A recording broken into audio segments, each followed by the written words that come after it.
বর্তমানে প্রবাসী বাংলাদেশিদের ভোট দেওয়ার একটা মাত্র পদ্ধতি আছে, যেটি পোস্টাল ব্যালট, এবং ইতোপূর্বে আমরা বলেছি যে এই ব্যবস্থাটি কার্যকরী নয়, যে কারণে একটি ভোটও এই পদ্ধতিতে কাস্ট করা হয় না।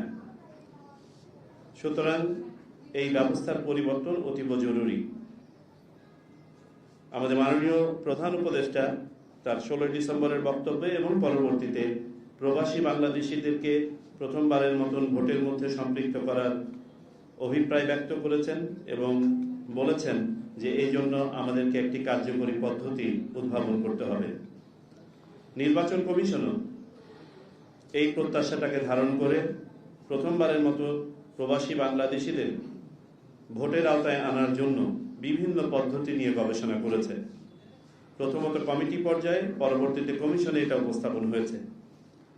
পৃথিবীর বিভিন্ন দেশে যেসব প্রচলিত পদ্ধতি আছে, আমরা অন্ততপক্ষে 115টি দেশে প্রচলিত পদ্ধতি, যারা গণতান্ত্রিক দেশ, 178টি গণতান্ত্রিক দেশ নিয়ে আমরা স্টাডি করে দেখেছি।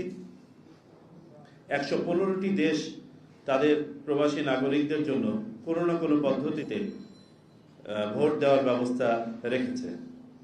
আমরা এই পদ্ধতিগুলো শর্টলিস্ট করতে গিয়ে দেখেছি সবচেয়ে প্রেফার্ড পদ্ধতি, সবচেয়ে অনুসৃত পদ্ধতি হচ্ছে ব্যক্তিগতভাবে কোনো একটা কনসুলেটে হাজির হয়ে ভোট দেয়া।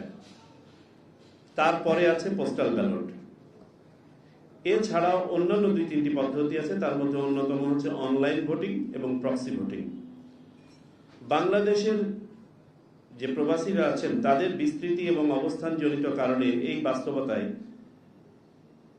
এমবাসিতে বা কনসুলেটে হাজির হয়ে ভোট দেওয়ার সম্ভাবনাটা আমাদের জন্য সীমিত, যে কারণে আমরা কমিশন 3টি পদ্ধতিকে প্রাথমিকভাবে শর্টলিস্ট করেছি। এই 3টি পদ্ধতি হচ্ছে পোস্টাল ব্যালট, যেটি আমাদের অ্যাভেলেবল সময়ের মধ্যে সম্পন্ন করা সম্ভব, 2 অনলাইন ভোটিং, 3 প্রক্সি ভোটিং।